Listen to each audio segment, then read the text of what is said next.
பவுல் கொரிந்தியருக்கு எழுதின 15வது நிருபத்தில் நாம் இருக்கிறோம். அதன் ஒரு பகுதியை நாம் பார்த்துருக்கிறோம். 1லிருந்து 34 வரைக்கும் உள்ள வசனங்களை நம்ம போன வாரம் பார்த்தோம். இதில் முக்கியமான காரியம் சொல்லப்படுகிறது என்னன்னு சொன்னால், மரணம் ஒரு முடிவு அல்ல, உயிர்த்தெழுதல் நிச்சயமாகவே உண்டு. எப்படி தெரியும் நிச்சயமாகவே உண்டுன்னு? இயேசு கிறிஸ்து உயிரோடு எழுந்தார், அதனால் மரணம் ஒரு முடிவில்லை, கல்லறை ஒரு கடைசி பாயிண்ட் இல்லை, நம்ம கல்லறையை தாண்டி ஒரு வாழ்வு இருக்குது, கன்ஃபார்ம். ஏன்னா இயேசு கிறிஸ்து உயிரோடு எழுந்தார். இயேசு கிறிஸ்து உயிரோடு எழுந்தார் என்கிறதுக்கு என்ன உறுதி? எப்படி உங்களுக்கு என்ன எவிடன்ஸ் இருக்குது? ஒருத்தர் 2 பேருக்கு இல்லை, அநேகருக்கு அநேக சமயங்களில் அவர் உயிருள்ளவராய் தன்னை காண்பித்தார். ஒரு டைமில் 400 பேருக்கும் மேலே உள்ளவங்களுக்கு கூட அவர் தன்னை காண்பித்தார். இதனால் வருகிற இது என்னது? கன்க்ளூஷன் என்னது? இப்போ மரணம் முடிவில்லை, அதுக்கப்புறம் ஒரு வாழ்க்கை இருக்குது, அதுக்கு நமக்கு ஆதாரம் இருக்குது. அந்த ஆதாரம் உண்மைதாங்கிறதுக்கு, நிச்சயம்தாங்கிறதுக்கு அதுக்கு ஆதாரம் இருக்குது. இவ்வளவும் நமக்கு உறுதியாக தெரியும் போது நாம் இந்த உலகத்தில் போடுற கணக்கு எல்லாமே இம்மையை மட்டும் இல்லை, மறுமையும் சேர்த்து கணக்கு பண்ணி ஜீவிக்கிறவர்களாக இருக்க வேண்டும் அப்படின்னு சொல்லி, அப்படி இருக்கிறதுனால, கிறிஸ்து உயிரோடு எழுந்ததுனால இன்றைக்கு நாம் படுகிற பிரயாசம் எதுவும் வீணோ விருதாவோ அல்ல அப்படிங்கிற ஒரு பாயிண்ட்டுக்கு நம்ம வருகிறோம். இப்போ 34வது வசனம் முடிஞ்சிருச்சு. 35வது வசனத்தில் இருந்து, சரிப்பா உயிரோடு எந்திரிப்பாங்க, எப்படி உயிர்த்தெழுதல் நடக்கும்? அப்படி உயிர்த்தெழுந்தால் அவங்க சரீரம் எப்படி இருக்கும் அப்படின்ற கேள்வி வர்றது நியாயமான ஒரு கேள்வி. யதார்த்தமாக எல்லாருமே கேட்பாங்க, உயிர்த்தெழுதல் எப்படி இருக்கும் என்று சொல்லி. ஸோ உயிர்த்தெழுதல் எப்படி இருக்கும் என்று சொல்லி பவுல் தொடர்ந்து விளக்குகிறத நம்ம பார்க்கிறோம். 35வது வசனத்தில், ஆகிலும் மரித்தோர் எப்படி எழுந்திருப்பார்கள், எப்படிப்பட்ட சரீரத்தோடு வருவார்கள் என்று ஒருவன் சொல்வானே ஆகில் அப்படின்னு சொல்லுகிறான். இந்த கேள்வி எல்லாருடைய இருதயத்திலையும் எழும்பக்கூடிய ஒரு கேள்வி என்கிறதுனால அதுக்கு பதில் சொல்ல ஆரம்பிக்கிறான். என்னன்னு சொல்லுகிறான்? 35லேருந்து 38 வரைக்கும், ஆகிலும் மரித்தோர் எப்படி எழுந்திருப்பார்கள், எப்படிப்பட்ட சரீரத்தோடு வருவார்கள் என்று ஒருவன் சொல்வானே ஆகில், புத்தியினனே, நீ விதைக்கிற விதை செத்தால் ஒழிய உயிர்ப்பிக்க மாட்டாதே. நீ விதைக்கிற போது இனி உண்டாகும் மேனியை விதையாமல் கோதுமை அல்லது மற்றொரு தானியத்தினுடைய வெறும் விதையையே விதைக்கிறாய். அதற்கு தேவன் தமது சித்தத்தின்படி மேனியை கொடுக்கிறார். விதை வகைகள் ஒவ்வொன்றுக்கும் அதற்கேற்ற மேனியை கொடுக்கிறார். இப்போ டெய்லி நம்மளுடைய லைஃப்பில் நடக்கிற ஒரு காரியத்தை சுட்டி காட்டி எக்ஸ்பிளைன் பண்ணுகிறேன். புத்தியினேன்னு சொன்ன உடனே ஒரு மாதிரி அவங்கள கடிந்து பேசுகிறான்னு நினைத்து கொள்ளக்கூடாது. இவ்வளவு சிம்பிளான காரியம் கூட தெரியாமல் இருக்கிறீங்களேன்னு சொல்லி, இது ரொம்ப பெரிய காரியம் கிடையாது, சாதாரண பொது அறிவு தான் அப்படின்னு சொல்லுகிற அந்த ஒரு தோரணையில் சொல்லப்படுகிற வார்த்தை. என்ன எக்ஸ்பிளனேஷன்? இப்போது முளைக்குது, நம்ம அந்த முளைக்கிற முளையை நம்ம நடலை, நம்ம விதைத்தது எதை விதைத்தோம்? ஒரு தானியத்தை தான் விதைச்சோம். அந்த தானியம் செத்து அந்த தானியத்தில் இருந்து அது மண்ணோட மண்ணாக போயிடல, அதிலிருந்து உயிர்ப்பிக்குது. அது வேற மேனியோட இருந்துருது. இப்போ நம்ம விதைச்சது எந்த வகையிலையும் அது கிடையாது, ஆனால் எழும்பும்போது அது கம்ப்ளீட்டாக டிஃப்ரெண்ட்டான ஒரு மேனியோட எழும்புது. இப்போ இதை சொல்லிட்டு அவன் இந்த மேனிகளில் இருக்கிற வித்தியாசத்தை பற்றி சொல்லுகிறத நம்ம பார்க்கிறோம். 39லேருந்து 41 வரைக்கும், எல்லா மாம்சமும் ஒரே விதமான மாம்சம் அல்ல. மனுஷனுடைய மாம்சம் வேறே, மிருகங்களுடைய மாம்சம் வேறே, மச்சங்களுடைய மாம்சம் வேறே, பறவைகளுடைய மாம்சம் வேறே. இது அடுத்த காமன் சென்ஸ், சிம்பிள் திங். இப்போ நம்மளுடைய மாம்சம் இருக்கு, இந்த மாம்சம் தோல் இருக்குது, சதை இருக்குது, ரத்தம் இருக்குது, எல்லாம் இருக்குது.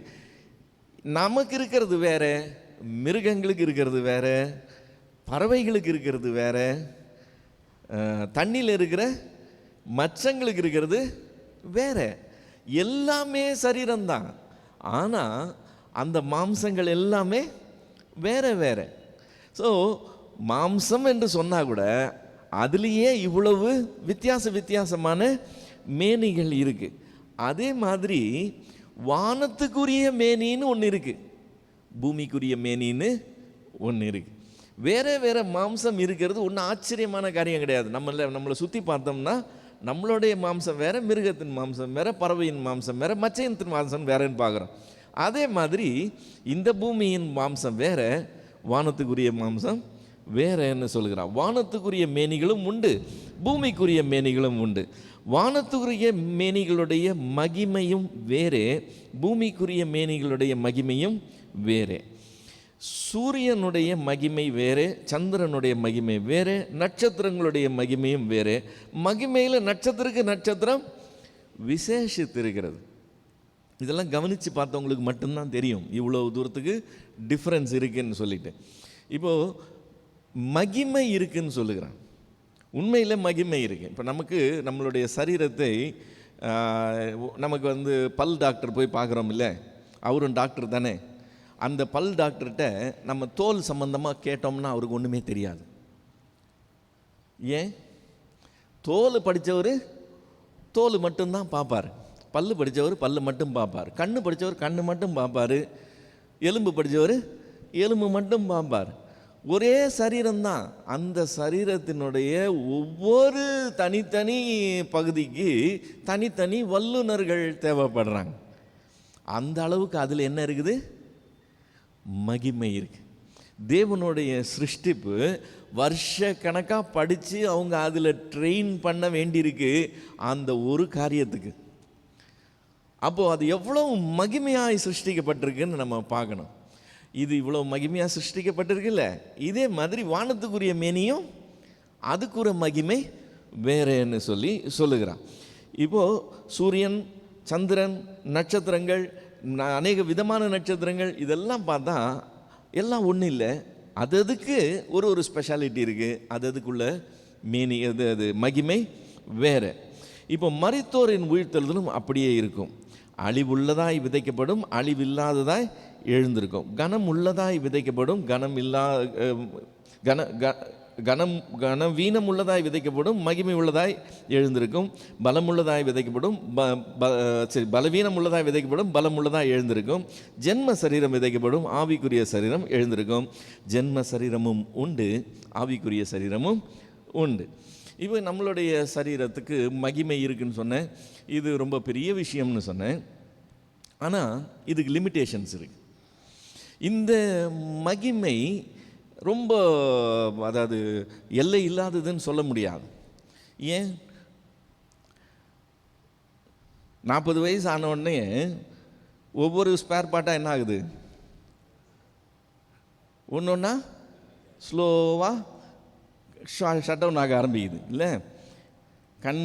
கண்ணுக்கு போய் பார்த்தோம்னு சொன்னாக்க இவ்வளவு பவர் இருக்குன்னு சொல்கிறாங்க. ஐயோ அவ்வளோ பவரான்னு கேட்டிங்கன்னா இந்த ஏஜுக்கு இந்த பவர் தான் கரெக்டுன்றாங்க. அப்போ என்னவா, இன்னும் 20 வருஷம் போச்சுன்னா 60 வயசுக்கு இந்த பவர் தான் இருக்குன்னா கண் என்ன ஆகுது?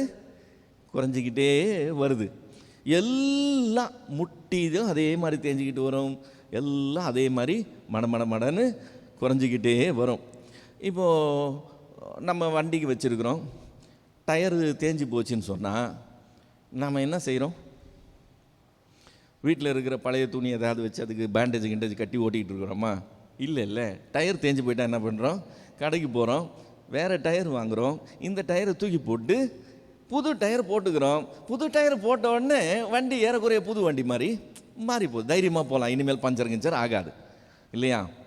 முட்டி தேஞ்சு போகுது, முட்டி தேஞ்சு போச்சுன்னு தூக்கி போட்டு வேறு முட்டி வாங்குறதுக்கு இடமே கிடையாது. பார்த்துக்கங்க, அந்த முட்டியோடு தான் சாகிற வரைக்கும் இருக்கணும். அதுதான் இந்த மேனியினுடைய லிமிட்டேஷன். மகிமை உள்ளது தான், ஆனால் ஏதாவது டேமேஜ் ஆகி போச்சுன்னு சொன்னால் அந்த டேமேஜோடு தான் நம்ம சாகிற வரைக்கும் காலம் தள்ளணும். இதுக்கு ஸ்பேர் பார்ட்டே கிடையாது, ரீப்ளேஸ்மெண்ட்டே கிடையாது. இப்போ இந்த மேனி வேற, வானத்துக்குரிய மேனி வேற. அங்கே இந்த மாதிரி அது ஷட் டவுன் ஆகிறது இல்லை, அதில் குறையே இருக்கிறது இல்லை. அது ரொம்ப வித்தியாசமான ஒரு செயல்பாடு. அங்கே ஏஜிங்கே கிடையாது. இதில் வயசு ஆகுது, வயசாக அப்படியே நம்மளுடைய முடிவுக்கு நேராக நம்ம ஸ்லோவாக வரோம். ஆனால் அங்கே அப்படி கிடையாது. அது நித்திய காலமாக இருக்கிறதுக்காக டிசைன் பண்ணப்பட்டதுனால அது ஏஜிங்கே இல்லாமல் அப்படியே இருந்துக்கிட்டே இருக்கும். இப்போ இதுக்கும் அதுக்கும் கம்பேர் பண்ணோம்னா அதுக்கு முன்னாடி இது ஒன்றும் இல்லைங்கிற அளவுக்கு, அதோடைய மகிமையோடு பார்க்கும்போது இதனுடைய மகிமை கம்பேரே பண்ண முடியாது. ஆனால் இதுக்கு மகிமை இருக்கா? மகிமை இருக்குது. இதனுடைய ஒவ்வொரு காரியத்தை நம்ம விளக்கி சொல்ல ஆரம்பித்தோம்னு சொன்னால் நேரமே பத்தாது, அவ்வளவு மகிமை இருக்குது. ஆனால் வானத்தின் இதோட மேனியோட நம்ம கம்பேர் பண்ணோம்னா அதுக்கு பக்கத்தில் இது நிற்காது. அதுதான் காரியம். இப்போ அது மகிமை உள்ளது, அந்த மகிமை பக்கத்தில் இந்த மகிமை எடுபடாது. அது கனமுள்ளது, இது கனவீனம் உள்ளது. அது பலமுள்ளது, இது பலவீனம் உள்ளது. அது அழியாமை கொண்டது, இது அழிந்து போகிறது. ஸோ இந்த டிஃப்ரென்ஸ் இதை எடுத்து காமிக்கிறான். இதை விதைக்கிறோம், இதிலிருந்து அது வெளியே வரப்போகுது அப்படின்னு சொல்லுகிறான். இப்போ இந்த காரியம் நம்ம அடுத்து 45லேருந்து 50 வரைக்கும் வாசித்தோம்னு சொன்னால், ஆக்சுவலாக இதை நம்ம ஏற்கனவே பார்த்தோம் போன வாரம், இல்லை முந்தின ஆதாம் பிந்தின ஆதாம் எல்லாம். இப்போ அதை 50 வரைக்கும் வாசித்துருவோம். அந்தபடியே முந்தின மனுஷனாகிய ஆதாம் ஜீவாத்மாவானான் என்று எழுதியிருக்கிறது. பிந்தின ஆதாம் உயிர்ப்பிக்கிற ஆவி ஆனார். ஆகிலும் ஆவிக்குரிய சரீரம் முந்தினது அல்ல, ஜென்ம சரீரமே முந்தினது, ஆவிக்குரிய சரீரம் பிந்தினது. இப்போ முந்தினதும் பிந்தினது ஏன் கரெக்டாக இருக்கணும்? இதை விதைச்சாதான் அது வழியே வரணும். எது ஃபஸ்ட்டுன்னு தெரியணும் இல்லை? இப்போ கோதுமையே விதைச்சா முளை வருதுன்னு தெரியும்ல. அப்போ எது ஃபஸ்ட்டு? தானியம் ஃபஸ்ட்டு, முளைக்கிறது செகண்டு. அதே மாதிரி ஜென்ம சரீரம் ஃபஸ்ட்டு, இதுலேருந்து தான் ஆவிக்குரிய சரீரம் வெளியே வரணும். இப்போ முந்தின மனுஷன் பூமியிலிருந்து உண்டானவன், மண்ணானவன். ரெண்டாம் மனுஷன் வானத்திலிருந்து வந்த கர்த்தர். மண்ணானவன் எப்படியோ மண்ணானவர்களும் அப்படியே அந்த லிமிட்டேஷன்ஸ்குள்ளே தான் இருப்பாங்க. வானத்துக்குரியவர் எப்படியோ வானத்துக்குரியவைகளும் கூறியவர்களும் அப்படியே. மேலும் மண்ணானவனுடைய சாயலை நாம் அணிந்திருக்கிறது போல, இங்கே தான் முக்கியமானது. இப்போ எப்படி மண்ணானவனுடைய சாயலை நாம் அணிந்திருக்கிறோமோ, எப்படி நம்மளுடைய கேரக்டரிஸ்டிக்ஸ் எல்லாம் அந்த ஒரே மாதிரி இருக்கும். மனுஷன்னா இப்படி தான் இருப்பான்னு ஒரு ஒரு ஐடென்டிட்டி இருக்குல்ல. இது எப்படி இருக்குதோ அதே போல் வானவருடைய சாயலையும் அணிந்து கொள்வோம். அங்கே போகும்போது அந்த மேனி உடையவர்களாக, அந்த ஐடென்டிட்டி உள்ளவர்களாக நம்ம மாறி போவோம். சகோதரரே, நான் சொல்லுகிறது என்னவெனில், மாம்சமும் இரத்தமும் தேவனுடைய ராஜ்யத்தை சுதந்தரிக்க மாட்டார். காரணம் என்னன்னு சொன்னால், அழிவுள்ளது. இந்த அழிவுள்ளது அந்த அழியாமையை சுதந்தரிக்க முடியாது. அங்கே அழியாமைக்கு ஏற்ற மேனி வேணும். அந்த மகிமையுள்ள மேனியோடு தான் நம்ம போக முடியும். இது வேற அது வேறங்கிறது காண்பிக்கிறான். இப்போ இதில் வானவருடைய சாயலை நாம் அணிந்து கொள்வோம்னு சொல்லும்போது, யோவான் தன்னுடைய நிருபத்தில் இந்த வார்த்தையை யூஸ் பண்ணுறதை பார்க்கிறோம். 1 யோவான் 3வது அதிகாரம் 2வது வசனம். யோவான் எழுதின 1வது நிருபம் 3வது அதிகாரம் 2வது வசனம். பிரியமானவர்களே, இப்பொழுது தேவனுடைய பிள்ளைகளாக இருக்கிறோம், இனி எவ்விதமாய் இருப்போம் என்று இன்னும் வெளிப்படவில்லை. ஆகிலும் அவர் வெளிப்படும்போது அவர் இருக்கிற வண்ணமாகவே நாம் அவரை தரிசிப்பதினால் அவருக்கு ஒப்பாயிருப்போம் என்று அறிந்திருக்கிறோம். அந்த வானவருடைய சாயலை தரித்தவர்களாய் நாம் இருப்போமா? அந்த வானத்துக்குரிய மேனி தரித்தவர்களாய் இருப்போம். அவருக்கு ஒப்பாக இருப்போம், அவரை போல இருப்போம்னு எல்லாரும் ஒரே மூஞ்சாக இருப்பாங்க, யாருமே அடையாளமே தெரியாதுன்னு நினச்சிக்கூடாது. அப்படி ஒருத்தர் சொல்கிறத நான் கேட்டேன். அப்படியெல்லாம் இல்லை. அவருக்கு ஒப்பாக இருப்போம்னா என்ன அர்த்தம்? அதே தன்மை உள்ளவர்களாக நாம் மாறுவோம். இந்த பூமிக்குரியது வேறு, இது அழிவுக்குரியது. இது ரொம்ப லிமிட்டடான ஒரு காரியம். இதிலிருந்து அதுக்குள்ளே போகும்போது அதனுடைய மகிமை இதோட ரொம்ப பெரிய காரியமாய் இருக்கிறத நம்ம பார்க்கிறோம். இப்போது இது வரைக்கும் சொன்ன அத்தனை காரியமும் உலகத்தில் இருக்க எல்லாருக்கும் நடக்க போகிற விஷயம். மரித்தோர் உயிர்த்தெழுதல் விசுவாசிகளுக்கு மட்டும் கிடையாது. மரித்தோர் உயிர்த்தெழுதல் எல்லா மனுஷனுக்கும் உள்ளது. ஏன்? அன்றியும் ஒரே தரம் மரிப்பதும் பின்பு நியாய தீர்ப்பு அடைவதும் எல்லா மனுஷருக்கும் நியமிக்கப்பட்டிருக்குன்னா, செத்து போனவன் எப்படி நியாய தீர்ப்புக்கு வருவான்? உயிரோடு எழுந்து தான் நியாய தீர்ப்புக்கு வரணும். அவனுக்கு அது நியமிக்கப்பட்டிருக்கு. ஸோ அந்த மேனி என்ன மேனி? அந்த மேனி அந்த மறுமைக்குரிய மேனி கம்ப்ளீட்டாக டிஃப்ரெண்ட். இந்த மேனி கிடையாது, இந்த பூமிக்குரிய மேனி கிடையாது. அது அழியாமை கொண்டது. இப்போ இங்கே எனக்கு ஒரு வியாதி வந்ததுன்னு வச்சுக்கோங்களேன். அந்த வியாதி எனக்கு தீராத வியாதி, எத்தனை கோடி செலவு பண்ணாலும் அது சரி பண்ணவே முடியாது. அந்த வியாதியில் தான் நான் இருக்கணும், அந்த வியாதியில் தான் நான் சாக போகிறேன்னு சொன்னால், எனக்கு விடுதலை எதில் கிடைக்கும்? என்றைக்கு நான் சாகிறேனோ அன்றைக்கி அதுலேருந்து விடுதலை கிடைச்சிரும் இல்லையா? ஆனால் அங்கே மரணமே இல்லைங்கிற அந்த சூழ்நிலைக்குள்ளே போகும்போது, அங்கே வியாதின்னு ஏதாவது வந்துருச்சுன்னா, குறைன்னு ஏதாவது வந்துருச்சுன்னா, பிரச்சனைன்னு ஏதாவது வந்துருச்சுன்னா, அது நித்திய கால பிரச்சனை. அதுதான் ப்ராப்ளம். புரியுதுங்களா? இங்கே இப்போ ஆதாமுக்கு சாபம்லாம் லைனாக ஒரு பெரிய லிஸ்ட்டு கொடுத்துட்டார். அந்த சாபம்லாம் அவன் அனுபவிக்கிறான். கடைசியாக ஒன்று ஆட் பண்ணிட்டார், நீ மண்ணாக இருக்கிறா, எங்கே போக போகிற. அப்போ அவனுக்கு அந்த சாபத்துக்கு ஒரு விடுதலைக்கு ஒரு டேட்டு ஃபிக்ஸ் ஆகிடுது. என்றைக்கு சாகுறானோ அன்றைக்கி இதுலேருந்து அவனுக்கு விடுதலை. ஆனால் உயிரோடு எழுந்திருக்கும் போது அங்கே போய் சாபத்தை ஃபேஸ் பண்ண வேண்டியது இருந்தால் அந்த சரீரம் அழியாது. அந்த சாபத்தை அது அனுபவித்து கொண்டே இருக்கும், அழியவே அழியாது. அந்த மேனி அழியாமை கொண்ட மேனி, அது எல்லாருக்கும் கொடுக்கப்படுது. இப்போ அதுதான் ப்ராப்ளம். ஓகே, எல்லாரும் உயிரோடு இருந்திருப்பாங்க. இது வரைக்கும் சொன்னது பூமியில் உள்ள மனுஷராக பிறந்த அவ்வளவு பேருக்கும் பொருந்துகிற காரியம். விசுவாசிகளுக்கு என்று சொல்லி, கர்த்தருடைய பிள்ளைகளுக்கு என்று சொல்லி கம்ப்ளீட்டாக வேற காரியத்தை அடுத்த வசனத்திலேருந்து ஸ்டார்ட் பண்ணுகிறான். 51 57 வரைக்கும், இதோ ஒரு ரகசியத்தை உங்களுக்கு அறிவிக்கிறேன், நாம் எல்லாரும் நித்திரை அடைவதில்லை. நாம் எல்லாரும் சொல்லும்போது உலகத்தில் இருக்கிற எல்லாரும்னு சொல்லலை. யாரை பற்றி சொல்லுகிறான்? விசுவாசிகளாகிய நாம் எல்லாரும். ஓகே, இப்போ நமக்கு என்ன ஸ்பெஷாலிட்டி? உயிர் தெழுகிறோம், அவங்களுக்கு நமக்கு என்ன டிஃப்ரென்ஸுங்கிறது இங்கே வருது.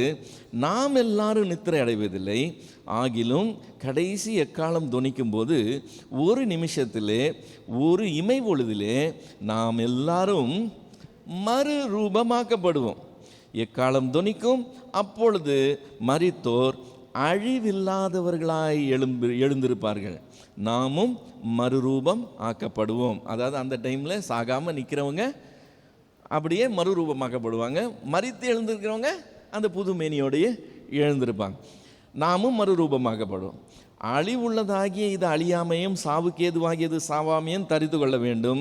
அழிவுள்ளதாகிய இது அழியாமையும் சாவுக்கேதுவாகியது சாவாமையும் தரித்து கொள்ளும்போது மரணம் ஜெயமாக விழுங்கப்பட்டது என்று எழுதியிருக்கிற வார்த்தை நிறைவேறும். மரணம் ஜெயமாக விழுங்கப்பட்டது என்ற வார்த்தை நிறைவேறும். அப்படின்னா என்ன அர்த்தம்? அந்த எக்காலம் தொனிக்கும் போது அப்போ உயிரோடு எழுப்பப்படுகிறவர்களும் மறுரூபமாக்கப்படுகிறவர்களும் இனி மரணத்தை காண்பதில்லை. மரித்தேன் ஆனாலும் சதா காலமும் உயிரோடு இருக்கிறேன்னு கர்த்தர் சொன்னார்ல, அதுதான் அவருடைய உயிர் தெழுதனுடைய ஸ்பெஷாலிட்டி. ஏதோ ஜீவன் போச்சு ஜீவன் திருப்ப வந்துச்சுன்றது இல்லை. அவர் உயிரோடு எழுந்துச்சது, மரித்த கிறிஸ்து இனி மரணத்தை ருசி பார்க்குறதே இல்லைங்கிற ஒரு நிலையை அடைகிறார். இப்போ பவுல் சொல்லுகிறான், ஒரு நாள் வரப்போது இமை பொழுதில் நாம் எல்லாரும் மறுரூபமாவோம், உயிர் தெழுவோம். அங்கே நமக்கு என்ன இல்லை? மரணம் இல்லை. மரணம் ஜெயமாக விழுங்கப்படுறது. மரணமே உன் கூரெங்கே, பாதாளமே உன் ஜெயமெங்கே. மரணத்தின் கூர் பாவம், பாவத்தின் பலன் நியாய பிரமாணம். நம்முடைய கர்த்தராகிய இயேசு கிறிஸ்துவினாலே நமக்கு ஜெயம் கொடுக்குற தேவனுக்கு ஸ்தோத்திரம். இந்த க்ஷண பொழுதில் எக்காலம் தொனிக்கும் போது இப்படி நடக்கும்னு சொல்லுகிறான்ல, இதை தான் நம்ம வெளிப்படுத்தின விசேஷம் 21 அதிகாரம் 4-6 வரைக்கும் உள்ள வசனங்களில் பார்க்கிறோம். இந்த உயிர்த்தெழுதலை அந்த வசனம் முதலாம் உயிர்த்தெழுதல் என்று சொல்லி ஒரு கேட்டகரியில் கொண்டு வருது. இந்த முதலாம் உயிர்த்தெழுதலில் பூமியில் மரித்த எல்லாரும் உயிரோடு எழுந்திருக்க போகிறது இல்லை, கர்த்தருடைய பிள்ளைகள் என்று சொல்லுகிறேன். நாம் எல்லாரும்னு ஒரு கேட்டகரி கொண்டு வரான்ல, அந்த நாம் எல்லாரும் தான் அதில் உயிரோடு எழுந்திருக்க போகிறோம்.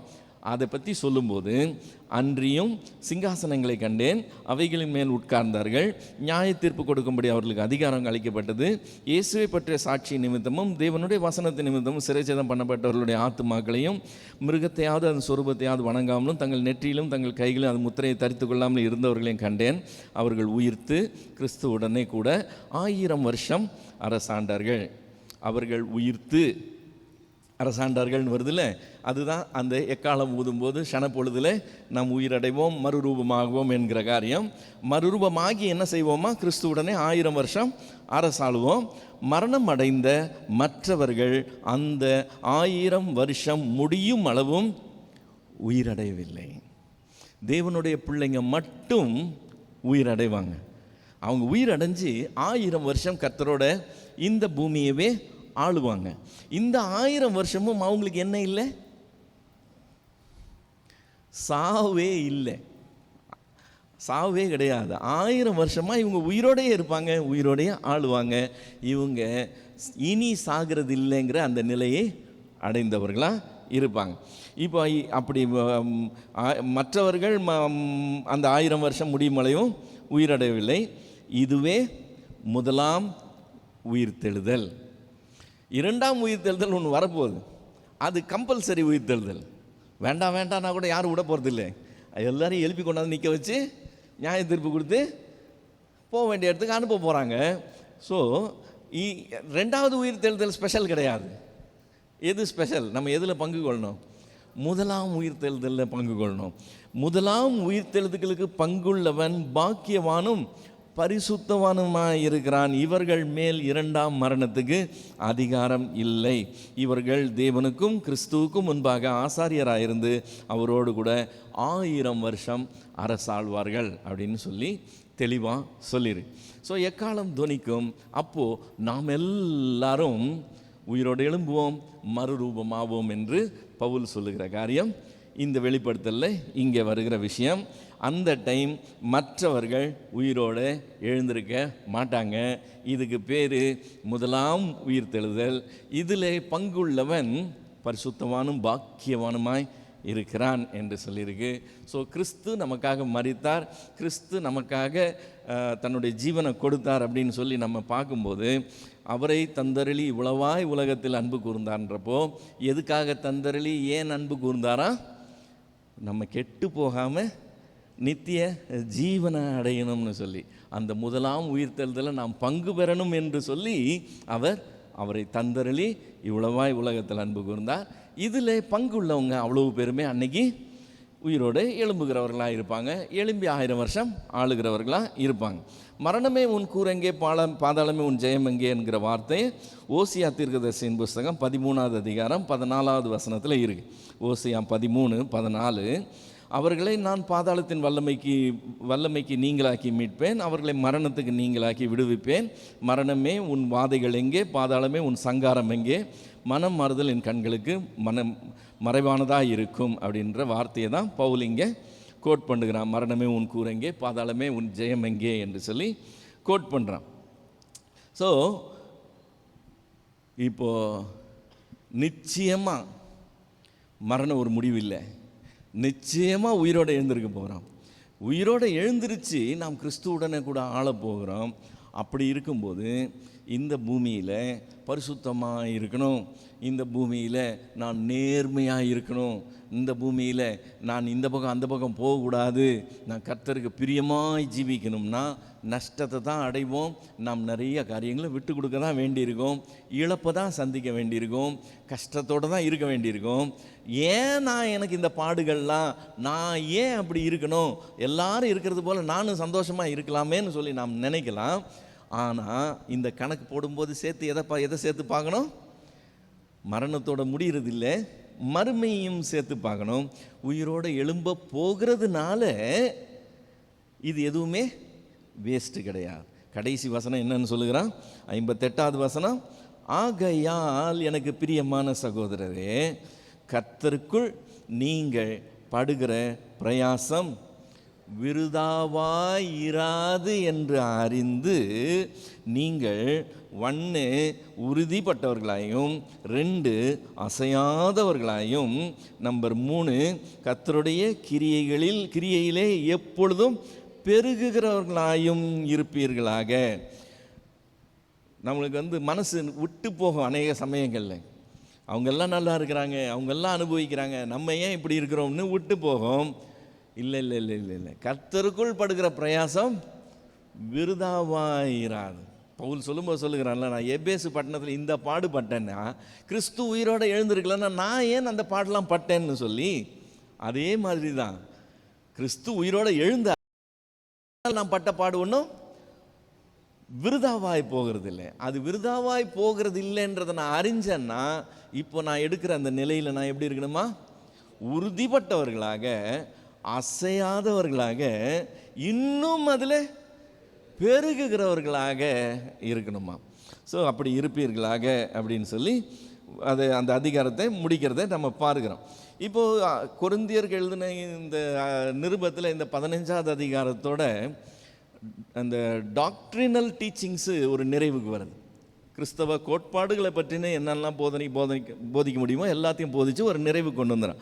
16வது அதிகாரத்துக்கு வந்தோம்னா அங்கே டாக்ட்ரினல் டீச்சிங்ஸ் இல்லை, அதுக்கு பதிலாக சில இதர காரியங்களை பற்றி பேசுகிறான். அட்மினிஸ்ட்ரேஷனாக சில காரியங்கள் இருக்குது, அவைகளை பற்றி பேசுகிறத நம்ம பார்க்குறோம்.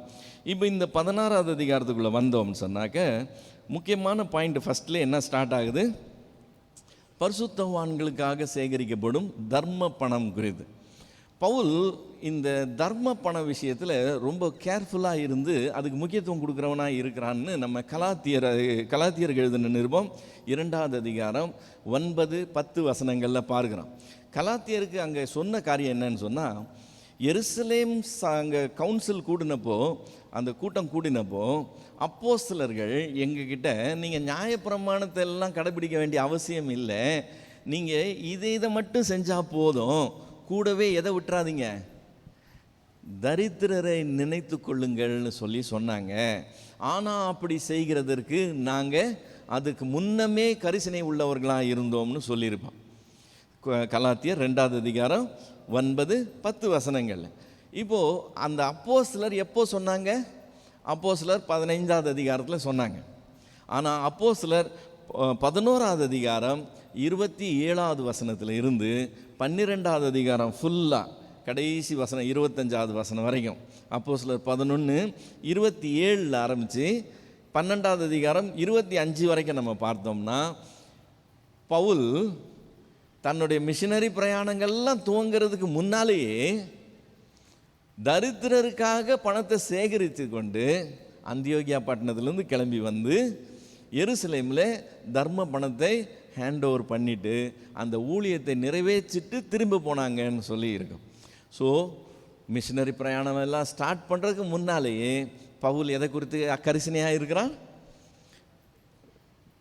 பரிசுத்தவான்களுக்கு செய்யப்படுகிற தர்ம பணத்தை குறித்து ரொம்ப கேர்ஃபுல்லாக இருக்கிறான். அவன் சுவிசேஷ ஊழியம் ஸ்டார்ட் பண்ணும்போதே இதோட சேர்த்து தான் செய்கிறத நம்ம பார்க்கிறோம். இப்போ இந்த போதனையை அவன் போகிற இடத்துல எல்லாம் சொல்கிறான். இந்த ஆசியாவில் உள்ள சபைகளுக்கும் சொல்கிறான், மக்கதோனியாவில் உள்ள சபைகளுக்கும் சொல்கிறான், அகாயாவில் உள்ள சபைகளுக்கும் சொல்லுகிறான். அதை நாம் தொடர்ந்து வாசித்தோம்னா இதில் தெரியும். 16வது அதிகாரம் 1 வசனம், பரிசுத்தவான்களுக்காக சேர்க்கப்படும் தர்ம பணத்தை குறித்து நான் கலாத்தியா நாட்டு சபைகளுக்கு பண்ணின திட்டத்தின்படியே நீங்களும் செய்யுங்கள். இப்போ இவங்க எந்த டிஸ்ட்ரிக்ட்டு, கொரிந்தியர் எந்த டிஸ்ட்ரிக்ட்டு, அகாயா அப்படிங்கிற டிஸ்ட்ரிக்ட். இப்போ அகாயாவில் உள்ள கொரிந்தியருக்கு சொல்லும்போது அவன் எந்த டிஸ்ட்ரிக்டை பற்றி பேசுகிறான், ஆசியா கண்டத்தில் உள்ள கலாத்தியா அப்படிங்கிற டிஸ்ட்ரிக்டில் இருந்த சபைகளுக்கு சில காரியங்களை திட்டம் பண்ணினதை பற்றி இவங்ககிட்ட ஏற்கனவே பேசிட்டு வந்திருக்கிறான். நான் அவங்களுக்கு திட்டம் பண்ணினதை நீங்கள் கரெக்டாக செய்யுங்கன்னு சொல்லுகிறான். பரிசுத்தவான்களுக்காக சேர்க்கப்படும் தர்ம பணத்தை குறித்து நான் கலாத்தியா நாட்டு சபைகளுக்கு பண்ணின திட்டத்தின்படி நீங்களும் செய்யுங்கள். இப்போது கலாத்தியா நாட்டுக்கு என்னத்தை அப்படி திட்டம் பண்ணினா, இவங்களுக்கு என்ன திட்டம் பண்ணினா, இதை நம்ம தெளிவாக தெரிஞ்சுக்கணும்னு சொன்னாக்க, பவுல் இந்த கொரிந்தியருக்கு எழுதின நிருபத்தை எழுதி அனுப்பிச்சிட்டு அதுக்கப்புறம் 2 கொரிந்தியரும் எழுதி அனுப்பிச்சிட்டு கொரிந்து பட்டணத்துக்கே நேராக போகிறான். இது 2 எழுதும்போது நான் நேரில் வருவேன், நான் அன்போட வரணுமா பெரம்போட வரணுமா அந்த கதையெல்லாம் வரும், எல்லாம் முடிச்சுட்டு கடைசியாக நேராகவே போகிறான். சொன்ன மாதிரியே நேராகவே போகிறான். கொரிந்து பட்டணத்தில் உட்காந்துக்கிட்டு ரோமருக்கு லெட்டர் எழுதுனான். அந்த ரோமருக்கு எழுதின நிருபத்தில் 15வது அதிகாரம் 25-26 வசனத்தில், ரோமர் 15:25-26, இப்பொழுதோ பரிசுத்தவான்களுக்கு உதவி செய்யும் காரியமாக நாம் எருசலேமுக்கு பிரயாணம் பண்ண எத்தனமாக இருக்கிறேன். மக்கதோனியாவிலும் அகாயாவிலும் உள்ளவர்கள் எருசலேமில் உள்ள பரிசுத்தவான்களுக்குள்ளே இருக்கிற தரித்திரருக்காக சில பொருள் சகாயம் செய்ய விருப்பம் கொண்டிருக்கிறார்கள். இப்படி செய்வது நல்லது என்று எண்ணினார்கள்.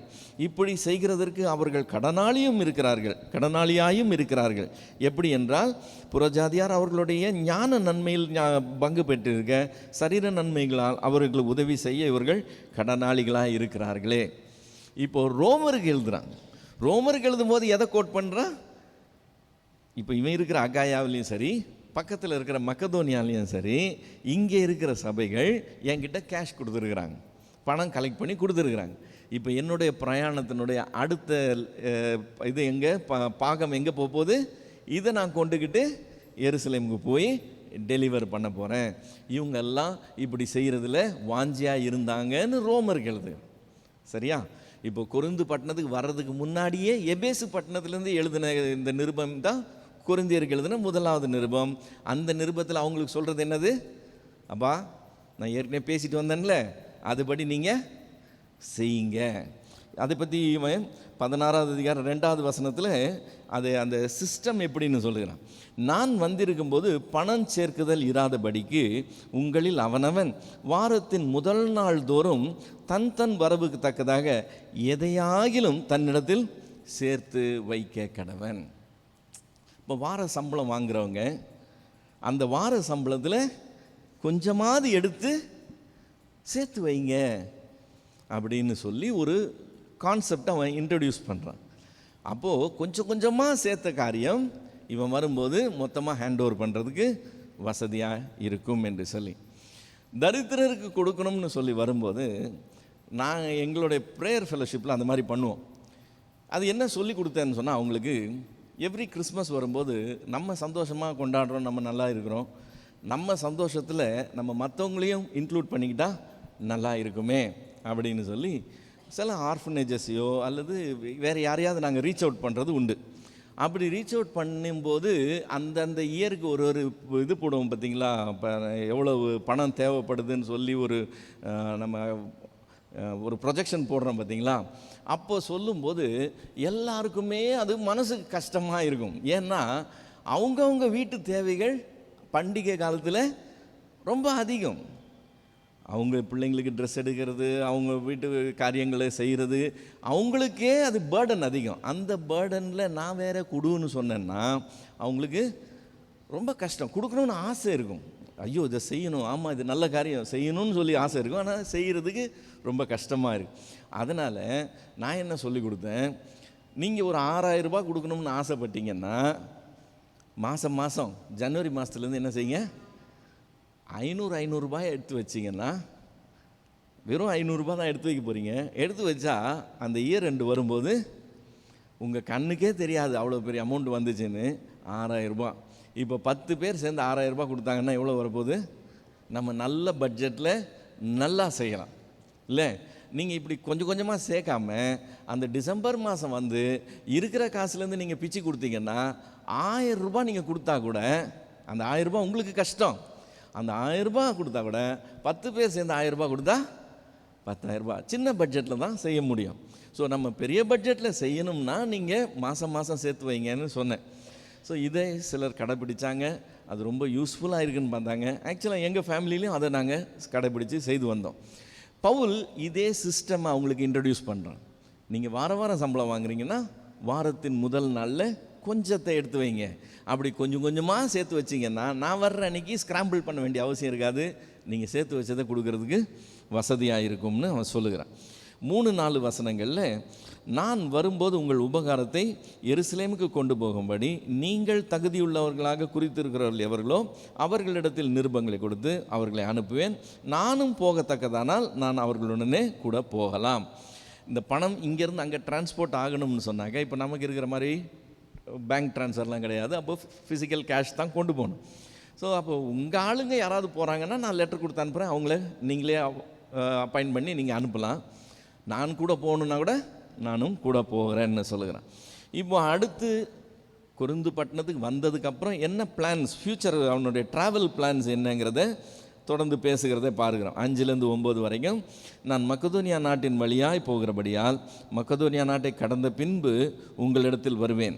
நான் எங்கே போனாலும் நீங்கள் எங்களை வழி அனுப்பிவிடும்படி நான் உங்களிடத்தில் சில காலம் தங்கியிருக்க வேண்டியதாக இருக்கும். ஒருவேளை மழைக்காலம் முடியும் வரை இருப்பேன். இப்பொழுது வழி பிரயாணத்தில் உங்களை கண்டுகொள்ள மாட்டேன். கர்த்தர் உத்தரவு கொடுத்தால் உங்களிடத்தில் வந்து சில காலம் தங்கியிருக்கலாம் என்று நம்புகிறேன். ஆகிலும் பெந்தகோஸ்தே பண்டிகை வரைக்கும் எபேசு பட்டணத்தில் இருப்பேன். ஏனெனில் இங்கே பெரிதும் அனுகூலமான கதவு எனக்கு திறக்கப்பட்டிருக்கிறது.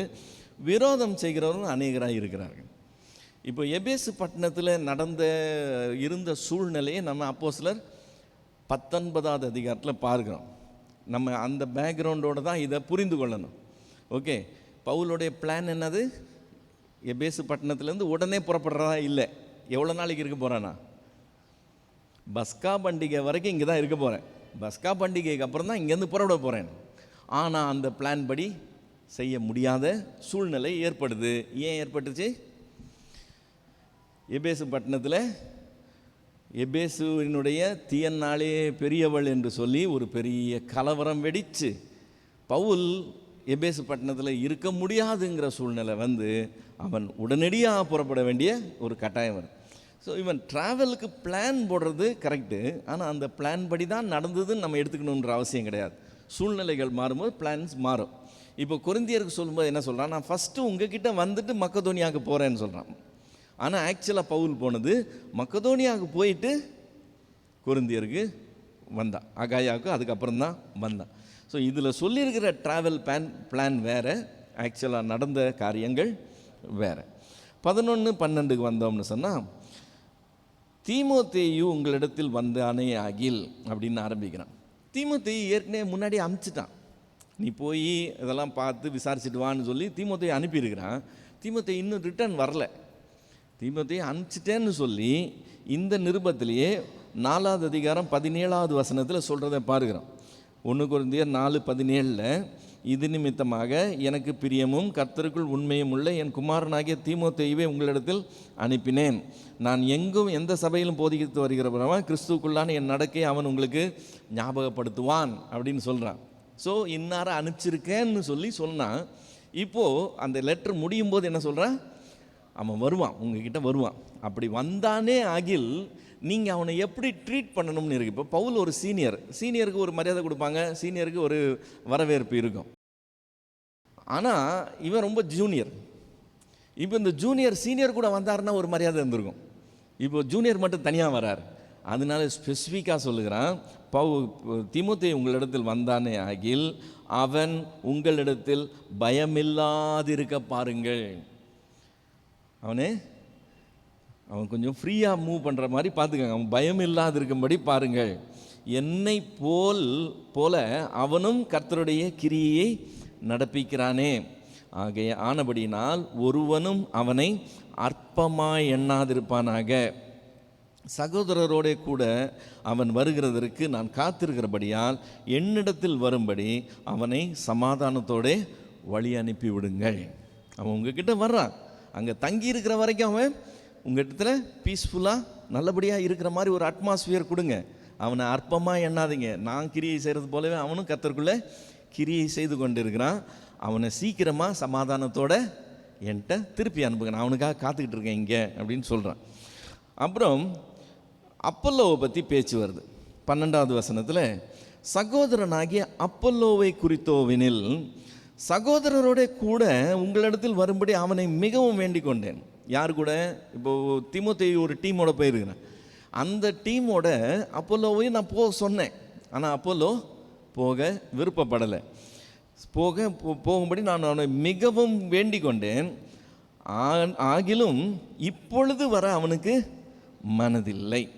அவனுக்கு நற்சமயம் உண்டாயிருக்கும் போது வருவான் அப்படின்னு சொல்லுகிறேன். இப்போ இந்த அப்போலோவை பற்றி நம்ம கொஞ்சம் ரிஃப்ரெஷ் பண்ணிக்கணும். அப்போலோ யார், எங்கேருந்து வந்தவன், எந்த ஊர் அப்போலோவுக்கு?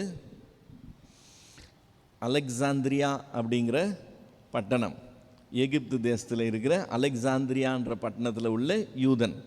அவன் அலெக்சாந்திரியாவிலிருந்து எபேசு சபைக்கு வந்தப்போ பவுல் தன்னுடைய 3வது மிஷினரி பிரயாணத்தை அந்தியோகியாவிலேருந்து புறப்பட்டு ஆசியாவில் உள்ள சபைகளை சந்திக்க ஆரம்பிச்சிருந்தான்.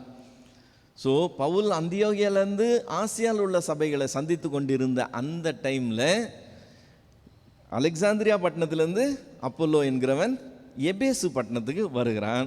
எபேசு பட்டணத்தில் ஏற்கனவே யார் இருக்கிறா? ஆக்கில்லா, பிரிஸ்கில்லா, இந்த தம்பதியார் அங்கே இருக்கிறாங்க. இவன் பேசுகிறத கேட்டு இவனுக்கு யோவானுடைய ஞானஸ்தானம் வரைக்கும் தான் விஷயம் தெரியுதுன்னு பார்த்து இவனுக்கு முழு சத்தியத்தையும் கற்றுக் கொடுக்குறாங்க. அவன் ஏற்றுக்கொள்கிறான்.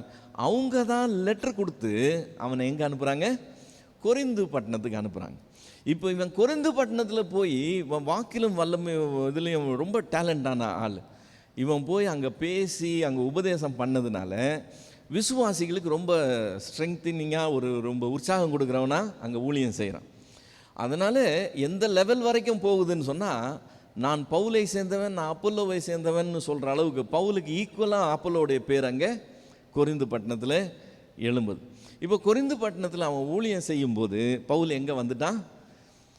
ஆசியாவில் உள்ள சபைகளை பார்த்துட்டு எபேசுக்கு வந்துட்டான். இவன் எபேசுலேருந்து கொரிந்துக்கு போன டைமில் பவுல் எபேசுக்கு வரான். அதுதான் நம்ம அப்போஸ்தலர் நடபடிகள் 20வது அதிகாரம் 19வது அதிகாரம் 1 வசனத்தில் பார்க்கலாம். அப்போலோ பவுல் அங்கே எபேசுக்கு வந்தான். அப்போது அங்கே ஞானஸ்தானம் பெற்ற கொஞ்சம் பேரை பார்க்குறான். அவங்க இன்னும் பரிசுத்தாவியை பெறலை அப்படின்னு பார்த்து அவங்க மத்தியில் ஊழியம் செய்ய ஆரம்பிக்கிறான். அடுத்த 3 வருஷம் அவன் அங்கே இருக்கிறான். இவன் இங்கே 3 வருஷம் இருக்கும்போது அப்போலோ அங்கே கொரிந்து பட்டணத்தில் இருக்கிறான். கொரிந்து பட்டணத்துலேருந்து எபேசுவுக்கு கொஞ்சம் பேர் ஒரு டீமாக வந்தாங்க. அப்போலோ அந்த டீமில் வந்தானா என்னன்னு தெரியாது. ஆனால் அப்போலோவும் பவுலின் இடத்துல வந்துடுறான். இப்போ அங்கேருந்து வந்தவங்க பவுல்கிட்ட சில காரியம் சொன்னாங்க, சில காரியம் கேட்டாங்க, அங்கேருந்து நிருபங்களை கொண்டு வந்தாங்க. அதுக்கு பதில் சொல்கிறதுக்காக தான் பவுல் இந்த நிருபத்தையே எழுதி அவங்கக்கிட்டே தான் கொடுத்து அனுப்ப போகிறான். இப்போ அப்போலோவை நீ இன்னொரு தடவை அங்கே போன்னு சொன்னப்போ நான் இப்போ போகலைன்னு சொல்கிறான். இப்போ பவுல் அப்போலோ மேலே எந்த அளவுக்கு ஒரு மரியாதை வச்சுருக்கிறான்றதை பாருங்கள். நான் அவனை மிகவும் வேண்டிக் கொண்டேன்னு சொல்கிறான். போப்பா அப்படின்னு சொல்லி நான் மிகவும் வேண்டிக் கொண்டேன். அவன் வரல, ஆனால் அவனுக்கு நற்சமயம் கிடைக்கும் போதே அவன் வருவான் அப்படின்னு சொல்லி அவனை பற்றி ரொம்ப ஒரு உயர்வாக பேசுகிறத நம்ம பார்க்குறோம். 13வது வசனத்துக்கு வந்தோம்னா இது ரொம்ப கிறிஸ்பான ஒரு நல்ல வசனம். விழித்திருங்கள், விசுவாசத்தில் நிலைத்திருங்கள், புருஷராயிருங்கள், திடன் கொள்ளுங்கள், உங்கள் காரியங்கள் எல்லாம் அன்போடு செய்யப்பட கடவுது. இந்த வார்த்தை ஒன்றொன்றும் ஒவ்வொரு பிரசங்கமாக தனித்தனியாக எடுத்து பண்ணலாம். இல்லை, விழித்திருங்கள் அது ஒரு பிரசங்கமாக பண்ணலாம். நிலைத்திருங்கள், விசுவாசத்தில் நிலைத்திருங்கள் அது ஒரு பிரசங்கமாக பண்ணலாம். புருஷராக இருங்கள், திடன் கொள்ளுங்கள், உங்கள் காரியங்கள் எல்லாம் எதில் செய்யணும்? 13வது அதிகாரம் ஃபுல்லாக அன்பை பற்றி பேசி அன்பு எவ்வளோ அவசியம், அன்பு இல்லைன்னா நீங்கள் செய்கிறது எல்லாம் வீண், அதனால் உங்களுக்கு ஒரு பிரயோஜனமும் இல்லைன்றதை சொல்லி இங்கே இன்னொரு தடவை ஞாபகப்படுத்துகிறான். உங்கள் காரியங்கள் எல்லாம் அன்போடு செய்யப்பட கடணும்னு சொல்லி 15-16 வசனங்களுக்கு வந்தோம்னு சொன்னால், ஸ்தேவான் வீட்டார் அகாயா நாட்டிலே முதற் பலனானவர்கள் என்றும் பரிசுத்தவான்களுக்கு ஊழியம் செய்யபடி தங்களை ஒப்புவித்திருக்கிறார்கள் என்றும் அறிந்திருக்கிறீர்களே. இப்போ ஸ்தேவான்னு சொல்லி ஒரு பேர் வருது. அந்த ஸ்தேவானுடைய ஃபேமிலி அகாயா அப்படிங்கிற இந்த பிரதேசத்தில், இந்த டிஸ்ட்ரிக்டில் ஃபஸ்ட்டு ரட்சிப்புக்குள்ளே வந்த ஒரு ஃபேமிலின்னு சொல்லி முதற் பலன்னு சொல்லலாம். அகாயா நாட்டில் முதற் பலன். அகாயா நாட்டில் முதற் பலன்னு ஸ்பெசிஃபிக்காக சொல்கிறதுனால கொரிந்து பட்டணத்துக்கு இவங்க வெளியில் இருந்திருக்கலாமோ அப்படிங்கிற ஒரு யோசனை வர்றதுக்கு வாய்ப்பு இருக்குது. இப்போ இந்த அகாயா நாட்டில் இந்த ஸ்தேவான் ஃபேமிலி தான் ஃபஸ்ட்டுன்னு சொன்னால், இன்னொரு வசனம் இருக்குது. கொரிந்தியருக்கு எழுதின நிருபம் 1வது அதிகாரம், இதே 1 கொரிந்தியர் 1வது அதிகாரம் 16வது வசனத்தில், சாரி அதுதான் இந்த ஸ்தேவானை பற்றி தான் சொல்லுவான். நீங்கள் ரோமர் 16:5 எடுத்துக்கோ. ரோமர் 16:5. ரோமர் 16:5 என்ன சொல்லுது? அவர்களுடைய வீட்டில் கூடி வருகிற சபையும் வாழ்த்துங்கள். அகாயாவிலே கிறிஸ்துவுக்கு முதற் பலனாகிய என் பிரியமாகிய எப்பனேத்தை வாழ்த்துங்கள்னு சொல்லுகிறேன்.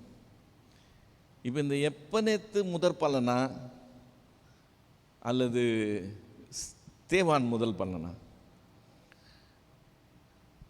அதே அகாயா தான். அகாயாவில் இப்போ யார் முதற் பலன்? ரோமர்லேருந்து ரோமருக்கு எழுதும்போது ஒரு வார்த்தை வருது, கொரிந்தியருக்கு எழுதும்போது வேறு வார்த்தை வருது. இப்போ இதை அண்டர்ஸ்டாண்ட் பண்ணிக்கணும்னா ஸ்தேவான் வீட்டார்னு சொன்னான்றதை கவனிக்கணும். ஸ்தேவான்ற தனி பேரை சொல்ல, ஸ்தேவான் வீட்டாரை பற்றி. ஒருவேளை இந்த எப்பனேத் என்கிறவன் ஸ்தேவான் வீட்டில் உள்ள ஒரு நபராக இருந்திருக்கலாம், அந்த ஃபேமிலியில் ஒரு ஆளாக இருந்திருக்கலாம், அந்த ஃபேமிலியில் இவன் ஃபஸ்ட்டாக இருந்திருக்கலாம். ஸோ ஆஸ் அ ஃபேமிலி அவங்க முதற் பலன், அந்த ஃபேமிலியில் எப்பனேத்து முதல் ஆளாக இருந்திருக்கலாம்னு நம்ம இந்த 2 வசனத்தை சேர்க்கும்போது புரிந்து கொள்ளுகிறோம். சரி, இப்போ அவங்க 16வது வசனத்துக்கு வந்தோம்னா, 15வது வசனம் முடியும் போது பரிசுத்தவான்களுக்கு ஊழியம் செய்யும்படி தங்களை அவங்க ஒப்புவித்திருக்கிறாங்க. அப்படி ஒப்புவித்தவங்களுக்கு இப்படிப்பட்டவர்களுக்கும் உடன் வேலை ஆட்களாய் பிரயாசப்படுகிற மற்ற யாவருக்கும் நீங்கள் என்ன செய்யணுமா? கீழ்ப்படிந்திருக்கணும்னு சொல்லுங்கள். சபையில் ஒரு ஹையரார்க்கி இருக்குது, ஒரு படிநிலை இருக்குது. இன்னென்னார் இந்தந்த காரியங்கள் செய்கிறாங்கன்னா மற்றவர்கள் அவர்களுக்கு கீழ்ப்படிந்திருக்கணும் என்கிறது தான் காரியம். அவங்கள கண்ணில் விரலை விட்டு நோண்டிக்கிட்டே இருக்கிறது நம்ம பிஸ்னஸ்ன்னு செஞ்சிட்டு இருக்கக்கூடாது. நிம்மதியாக இருக்கக்கூடாது. அவன் வேலையை ஊழியமே செய்யக்கூடாது. அவன் யார் நான் யாருன்னு சொல்லி எகிரிக்கிட்டு கிடக்கூடாது. அவங்களுக்கு கீழ்ப்படிந்திருங்கள்ங்கிற வசனம் தெளிவாக சொல்லுது. அவங்க ஊழியத்துக்கென்று தங்களை அர்ப்பணித்திருக்கிறாங்க.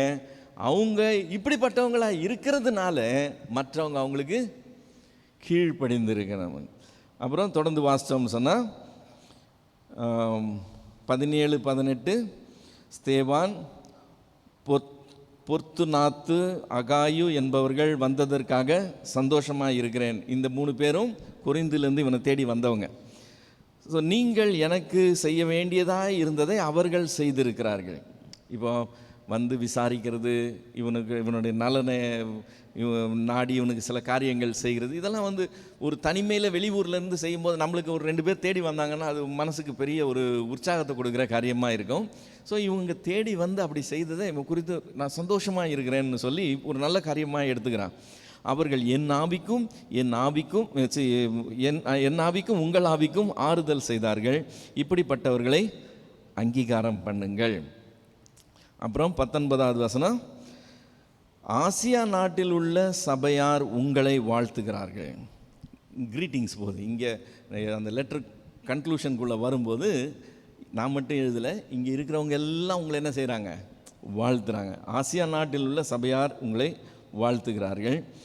ஆக்கில்லாவும் பிரிஸ்கில்லாவும் தங்கள் வீட்டில் கூடி வருகிற சபையோடும் கூட கர்த்தருக்குள் உங்களை மிகவும் வாழ்த்துகிறார்கள். சகோதரர் எல்லாரும் உங்களை வாழ்த்துகிறார்கள். ஒருவரை ஒருவர் பரிசுத்த முத்தத்தோடு வாழ்த்துங்கள். இது முக்கியமான ஒரு வார்த்தை, பரிசுத்த முத்தத்தோடு வாழ்த்துங்கள். அவங்களுக்குள்ள அது கஷ்டமாக இருந்திருக்கணும், அவங்களுடைய கல்ச்சர், அவங்க கலாச்சாரமாக இருந்திருக்கணும். இப்போ வந்து சிலர் வந்து அணைச்சி தங்களுடைய அன்பை வெளிப்படுத்துவாங்க. சிலர் கன்னத்தோட கண்ணை வச்சு தங்களுடைய அன்பை வெளிப்படுத்துவாங்க. சிலர் நெற்றியில் முத்தமிட்டு தங்களுடைய அன்பை வெளிப்படுத்துவாங்க. நம்ம என்ன செய்கிறோம்? நம்ம கரங்கூப்பி நம்மளுடைய அன்பை வெளிப்படுத்துகிறோம். நம்ம வணக்கம் என்று சொல்லுகிற அந்த வார்த்தை நம்மளுடைய அங்கீகரிப்பும் நம்மளுடைய வரவேற்பையும் காண்பிக்கிற ஒரு காரியம். ஸோ ஒவ்வொரு கலாச்சாரத்துக்கு தான் பரிசுத்த முத்தத்தோட வாழ்த்து சொன்னால் நாங்கள் எல்லாம் இனிமேல் கிஸ் கொடுக்க போகிறோன்னு ஆரம்பிக்கக்கூடாது. ஓகே, இது அவங்க கலாச்சாரத்தை பற்றின காரியம். ஓகே, அப்புறம் 21வது வசனம், பவுலாகிய நான் என் கையாளத்தாலே உங்களை வாழ்த்துகிறேன். இந்த பவுலுடைய லெட்டர்ஸில் இது ஒரு சிக்னேச்சர் மாதிரி. பவுல் தான் எழுதுகிறேன்னு ஒரு முறை சொல்கிற வழக்கம் உண்டு. ஒன்று ஆரம்பத்தில் சொல்லிடுவோம் அல்லது முடிவில் சொல்லுவோம். அதனால தான் எபிரேயர்கள் எழுதின நிருபம் பவுல் எழுதுனதான்றது ஒரு பெரிய கேள்விக்குறியாக நிற்கிறது. காரணம், பவுல் அங்கே தன்னை அடையாளப்படுத்திக்கவே இல்லை. தெசலோனிக்கேயர்கள் எழுதின நிருபம் 2ஆம் அதிகாரம் 3வது வசனம் 17வது வசனத்தில், 2 தெசலோனிக்கே 3ஆம் அதிகாரம் 17வது வசனத்தில், பவுலாகிய நான் என் கையெழுத்தாலே உங்களை வாழ்த்துகிறேன், நிருபங்கள் தோறும் இதுவே அடையாளம், இப்படியே எழுதுகிறேன்னு சொல்கிறதையும் நம்ம பார்க்குறோம். இது அவனுடைய சிக்னேச்சர் வே ஆஃப் ஐடென்டிஃபைங், நான் தான் எழுதினேன் என்று காண்பிக்கிறதுக்குண்டான காரியம்.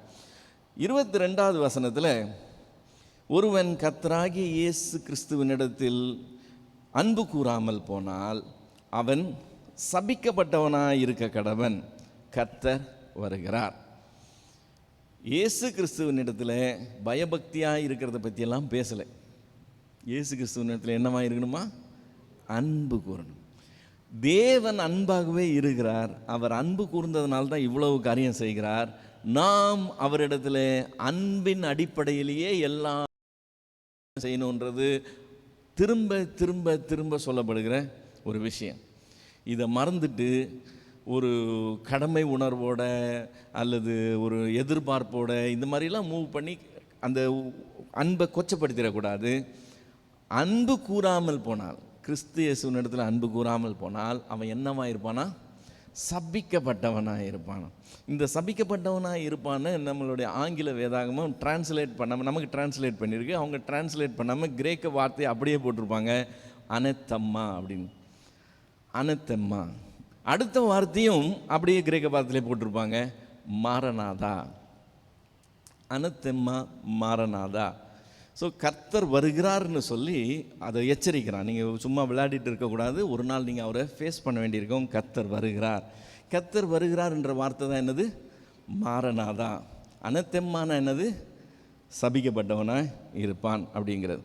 ஓகே, 23வது வசனம் 23-24, கர்த்தராகிய இயேசு கிறிஸ்துவனுடைய கிருபை உங்களோடு இருப்பதாக, இயேசு கிறிஸ்துவனான என்னுடைய அன்பு உங்கள் எல்லாரோடும் இருப்பதாக, ஆமேன் என்று சொல்லி அதை நிறைவு செய்கிறத பார்க்கிறோம். ஸோ இதோட கொரிந்தியருக்கு எழுதின 1வது நிருபம் ஃபினிஷ் ஆயிடுது. ஓகே, இப்போ இன்றைக்கி நம்ம மெயினாக பார்த்தது உயிர்த்தெழுதல் இருக்குது, சரி சந்தோஷம். ஆனால் இருந்ததுன்னா அது எப்படி இருக்கும், ஆக்சுவலாக அந்த பாடி எப்படி இருக்கும் அப்படிங்கிறது பவுல் என்ன எக்ஸ்பிளைன் பண்ணான்னு சொல்லி நம்ம பார்த்தோம். அந்த உயிர்த்தெழுதலில் 2 விதம் இருக்குதுன்னு பார்த்தோம். ஒன்று முதலாம் உயிர்த்தெழுதல், இன்னொன்று அப்புறமா எல்லாரும் உயிர்த்தெழுகிறது. ஸோ அந்த எக்காலம் துணிக்கும் போது அந்த நொடி பொழுதில், அந்த வினாடியில் நாம் எல்லாரும் மறுரூபமாகிறதும் உயிரோடு எழுந்திருக்கிறதும் அவசியம். அந்த உயிர்த்தெழுதலில் பங்கு கொள்ளுகிறவன் தான் பரிசுத்தவான். அவங்க தான் பாக்கியம் உள்ளவர்கள். அவங்க கர்த்தரோடு கூட 1000 வருஷம் ஆளுவார்கள்.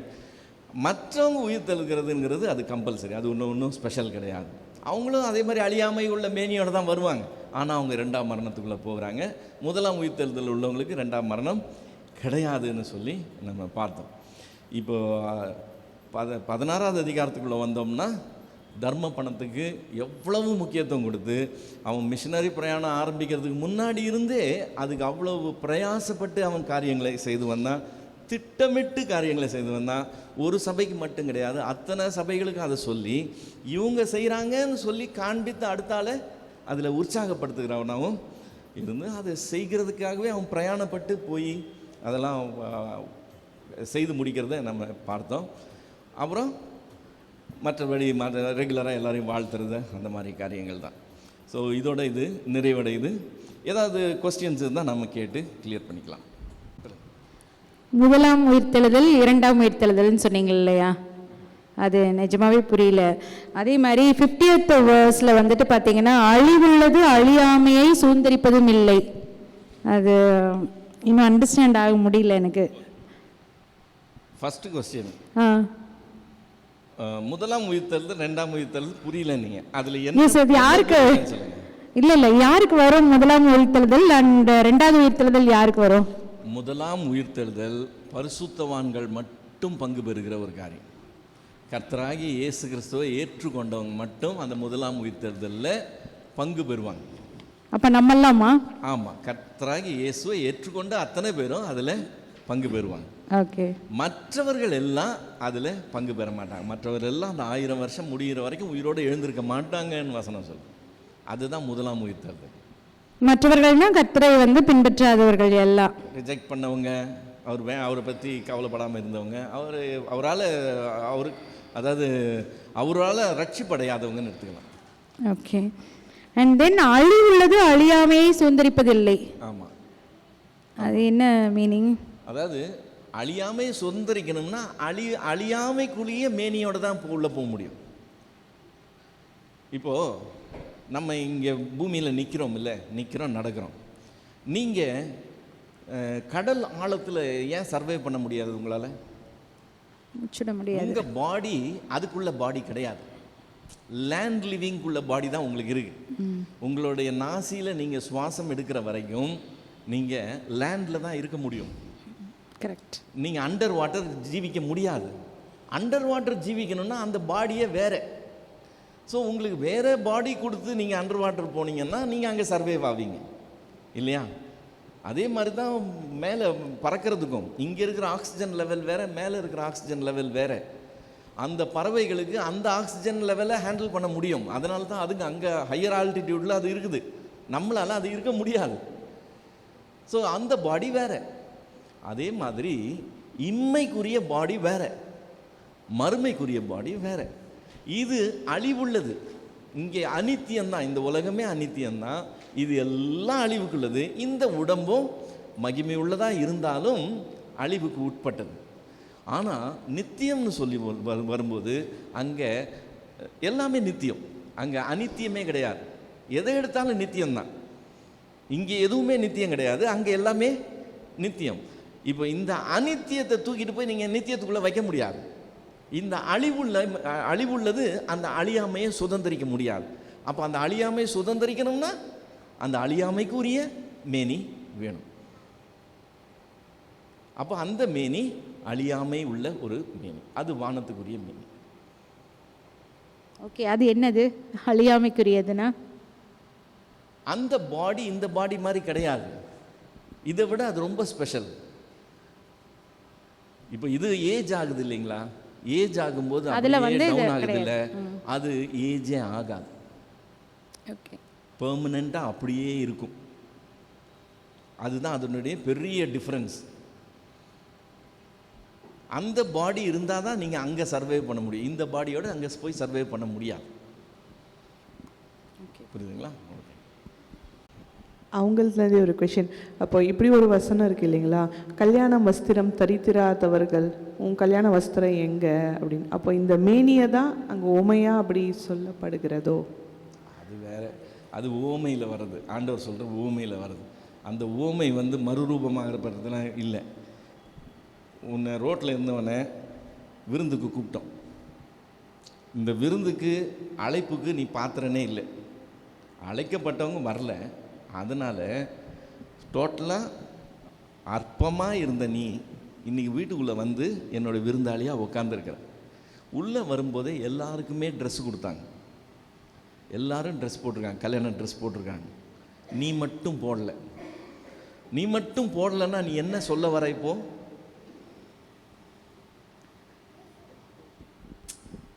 கொடுத்தாங்க, ஃப்ரீயாக கொடுத்தாங்க, எல்லாரும் போட்டிருக்காங்க, நீ மட்டும் போடல. அப்போ என்ன சொல்ல வர? நான் உள்ளே வந்ததே பெரிய விஷயம், நீ கொடுத்த ட்ரெஸ்ஸை வேற மாட்டிக்கிட்டு உட்காரணுமான்ற ஒரு இதை உட்காந்துருக்க இல்லையா? அப்போ எஜமானன் கோவப்பட்டு அவனை புறம்பான இருளில் போடுங்கன்னு சொன்னான்.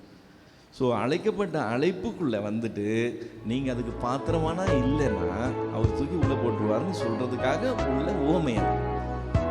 அதுக்கும் இதுக்கும் சம்பந்தமே கிடையாது.